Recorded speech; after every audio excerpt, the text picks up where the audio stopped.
Hello children.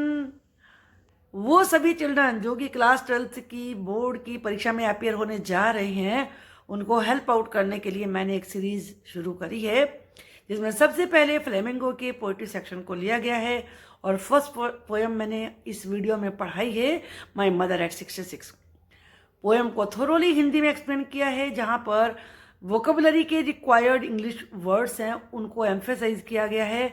तो इससे आपको क्वेश्चन आंसर को लिखने में बड़ी हेल्प मिलेगी। होपफुली पूरी पोएम आपको अच्छे से समझ में आ जाएगी and you will be able to answer every question. अगर आपको ये मेरा पढ़ाया हुआ पसंद आता है तो नेचुरली आप ज़रूर चैनल को सब्सक्राइब करेंगे और ताकि आपको आगे की वीडियो मिलती रहें। Thank you and I wish you good luck. Hello. In this video today we are going to read the poem My Mother at 66. जैसा कि टाइटल से पता चल रहा है, ये पोएम मदर के बारे में है और मदर कितनी एज की है? 66 एज की है। ये पोएम कमला दास के द्वारा लिखी हुई है और ये पोएम फोकस करती है मदर और डॉटर के रिलेशंस के बारे में। एक्चुअली जैसे जैसे हमारे पेरेंट्स बड़े होते हैं, एजिड होने लगते हैं, हम एजिंग के साइन उनके चेहरे पर देखते हैं, तो एक डर हमारे दिल में समाने लगता है कि कहीं हम उन्हें खो ना दें। हम अपने जीवन की भाग दौड़ में उनसे दूर तो हो जाते हैं, लेकिन दिल हमारा उन्हीं के लिए धड़कता रहता है, उनके पास होना चाहता है, लेकिन वो फिर एसोसिएशन, वो क्लोजनेस नहीं दोबारा आ पाती जो बचपन में होती है। तो इसी अपने दर्द को, इसी पेन को कमला दास ने इस पोएम में एक्सप्रेस किया है कि हमेशा कैसे fear of separation from parents, parents से, मदर से स्पेशली अलग होने का फियर हमें कैसे दुखी करता है और कैसे हम उससे परेशान होते हैं। पोएम बड़ी इजी लैंग्वेज में लिखी हुई है, लेकिन जो इसका मीनिंग है, जो इसकी एक बैकग्राउंड है पोएम को लिखने में, जो भावनाएं हैं, वो हर किसी के जीवन में घटित होने वाली है, वैसा हर कोई फील करता है। यूनिवर्सल अपील है इस पोएम की। पोएम को ध्यान से पढ़िए तो आपको बोर्ड में किसी भी क्वेश्चन का आंसर देना जरा भी मुश्किल नहीं होगा। Driving from my parents home to Cochin last Friday morning I saw my mother. अपने पेरेंट्स के होम से कोचीन के लिए ड्राइव करते समय लास्ट फ्राइडे की मॉर्निंग को मैंने अपनी मदर को देखा। अब इसमें क्वेश्चन आता है कि अगर कॉम्प्रिहेंशन में आता है माँ कहाँ जा रही थी, जो डॉटर है वो माँ के साथ कहाँ जा रही थी? कोचीन जा रही थी, बस इतना याद रखना है। कैसे जा रही थी? ड्राइव कर रही थी।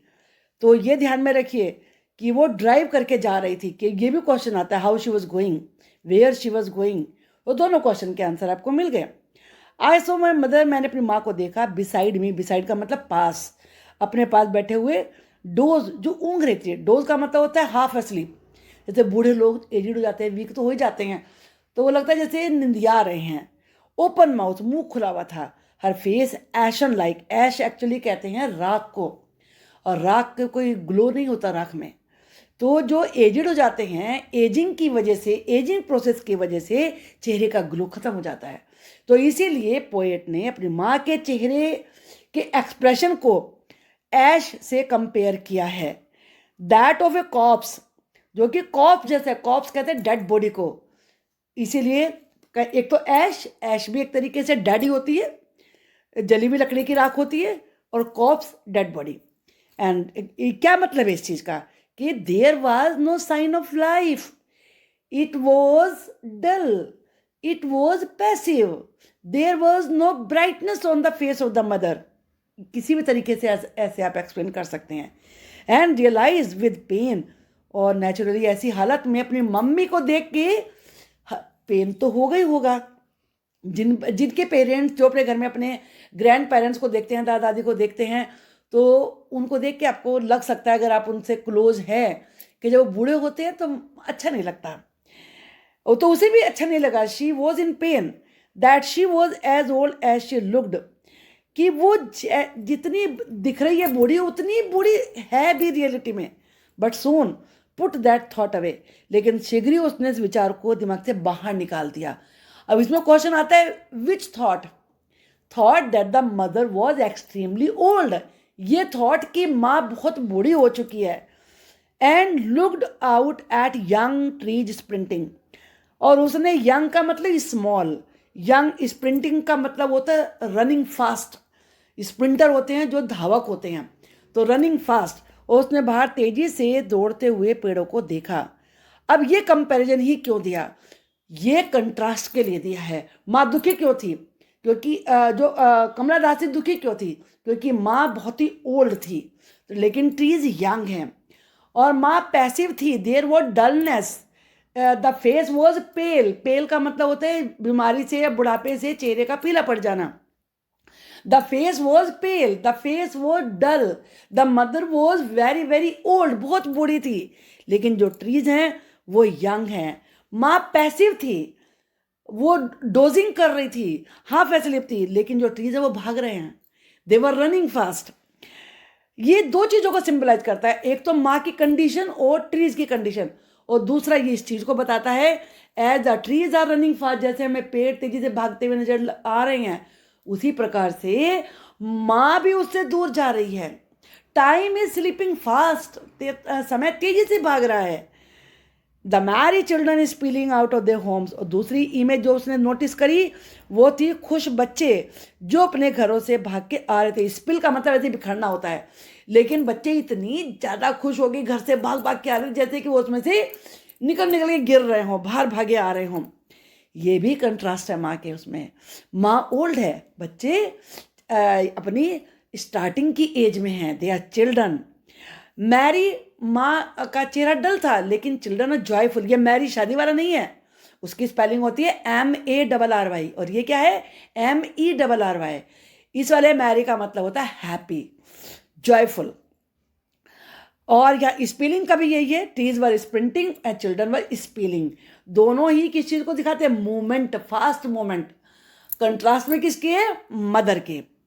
But after the airport security check, लेकिन एयरपोर्ट के उसने ये, अभी मैं इतना क्लियर कर दूं कि उसने इन पिक्चर को देखा, दो इसने जो इमेज यहाँ पर दी हैं, वो अपने दिमाग से मदर को देख के जो उसके मन में पेन हो रहा था, जो उसे दुख हो रहा था, उस थॉट को बाहर निकालने के लिए। But after the airport security check, लेकिन एयरपोर्ट पर सिक्योरिटी चेक के बाद standing a few yards away, कुछ गज की दूरी पर खड़े होकर, यार्ड्स का मतलब होता है गज, कुछ गज की दूरी पर खड़े होकर, I looked again at her, मैंने फिर दोबारा से उसको देखा। वैन, वैन का मतलब है देयर वॉज कलर, उसका चेहरा बिल्कुल कलरलेस था, कोई ग्लो नहीं था। पेल, पेल मैंने वर्ड अभी यूज किया था ना, पेल का मतलब होता है ब्लडलेस, बीमारी से या तो पेल होते हैं और या डर से पेल होते हैं, बिल्कुल ब्लड जैसे हमारी बॉडी से फेस से चला, दिमाग से हट के नीचे चला जाता है बॉडी में, तो यहाँ बुढ़ापे की वजह से उसका चेहरा पेल है। तो जब भी मदर के बारे में लिखने के लिए आई, इंपॉर्टेंट चीज़ें, कुछ चीज़ें आप याद रखिए। Mother was extremely old, first thing. Second, उसका चेहरा पेल था। वैन, वैन को आप कलरलेस यूज करिए या ब्लडलेस यूज करिए। एंड शी वॉज डोजिंग, वो वीक थी। अब बुढ़ापे में नेचुरली वीक तो हर कोई होता है ना, हर एजेड पर्सन वीक होता है। शी वॉज वीक, ये कॉमन सी चीज़ें आप किसी भी बूढ़े व्यक्ति को देखेंगे दिमाग में तुरंत आ जाएंगी, तो वही आप अपने आंसर लिखने में यूज करिए। आगे क्या उसने कंपैरिजन यूज करा है, as a late winter's moon, माँ का चेहरा कैसा था, जैसे कि देर सर्दियों का चंद्रमा। चंद्रमा अब लेट विंटर में क्यों होता है डल, डल होता है क्यों, क्योंकि जो नाइट होती है उसमें भी मिस्ट होता है, कोहरा होता है, ब्राइटनेस खत्म हो जाती है। आप देखते हो ना, शाम होते ही कोहरा होना शुरू हो जाता है, तो जो मून की ब्राइटनेस है वो खत्म हो गई है। There was dullness, it was pale, जो मून था सर्दी का वो पेल था, डल था। तो इसीलिए माँ के चेहरे को पोइट ने विंटर के मून से कंपेयर किया है। And felt that old familiar egg, फिर दोबारा से वही जाना पहचाना डर मुझे आ गया। एग का मतलब पीड़ा, वही पीड़ा आ गई। फैमिलियर जाने पहचाने, कौन सी पीड़ा थी जाने पहचाने, ये मैं आपको बताती हूँ। अगर ये आता है एक्सप्लेन करने के लिए फैमिलियर एग, तो याद रखिए कि जब बच्चे छोटे होते हैं ना, वो आपने देखा होगा अपनी माँ के पल्लू को नहीं छोड़ना चाहते, पापा के साथ जाएंगे तो पापा के पास ही खड़े रहेंगे। क्यों? क्योंकि डर होता है कि कहीं वो दूर हुए तो वो उनसे दूर ना हो जाएं। सेपरेशन का डर होता है, तो वही जाना पहचाना fear of separation over grip the poet. Poet के मन को उसने फिर दोबारा से ग्रिप कर लिया उसके मन में। क्या इसमें आप ग्रिप कर सकते हैं, ओवरकम कर सकते हैं, सिंपली कम भी कर सकते हैं। The same fear comes to the mind of the poet. My childhood fear, मेरे बचपन का डर, मैंने जिक्र किया ना बचपन का डर। But all I said was, लेकिन जो मैंने सब कुछ जो कहा बस वो इतना था, सी यू सून अम्मा, अम्मा मैं तुमसे जल्दी मिलूंगी। क्यों कहा उसने ये ऐसा? क्योंकि वो अपने मन की पीड़ा को, जो भी पेन फील कर रही थी, एक फील कर रही थी, उसको छिपाने के लिए, to hide the feelings of sorrow of separation from her mother, कि माँ से सेपरेट होने की वजह से जो डर उसके दिल को में आ रहा था, उस डर को छिपाने के लिए उसने केवल इतना कहा, सी यू सून अम्मा, माँ मैं तुमसे जल्दी मिलूंगी। All I did was smile and smile and smile. देखो smile word has been repeated, 3 बार रिपीट हुआ है। इसका मतलब ये कि वो जबरदस्ती स्माइल कर रही थी। She was smiling forcibly only to make her mother happy and to hide the feelings of her heart, अपने दिल की फीलिंग्स को छिपाने के लिए वो मुस्कुरा रही थी। गाना सुना है ना, क्यों मुस्कुरा रहे हो आज इतना, क्या दिल में कुछ बात है? तो ऐसे ही वो भी अपने दिल की पीड़ा को छिपाने के लिए मुस्कुरा रही थी। अब ये पोएम आपको समझ में आ गई होगी। जो भी जहाँ जहाँ भी कंपैरिजन हुए हैं उनको आप याद रखिए। इसमें मैं अभी आपको जो फिगर ऑफ स्पीच जहाँ जहाँ यूज़ हुए हैं वो मैं आपको एक्सप्लेन कर देती हूँ, ताकि आपको पोएम जब आप पढ़े तभी आपको वो समझ में आ जाएं। और कुछ चीज़ें यहाँ पर मैं मदर को एक्सप्लेन करने के लिए बता रही हूँ। जब भी आप मदर के बारे में लिखिए, डोज याद रखिए, इसका मतलब डोजिंग, ओपन माउथ थी, और फेस जो था एशन लाइक था, इसे याद रखिए, ग्लोलेस। और it was like a dead body, glowless like a dead body, dull लिख सकती हैं, dull like a dead body.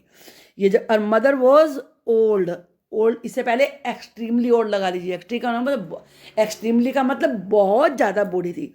तो ये इंपॉर्टेंट क्वेश्चन होता है कि मदर को डिस्क्राइब करिए। तो ये मदर को डिस्क्राइब करने के लिए इतने एडजेक्टिव आपके लिए सफिशिएंट हैं।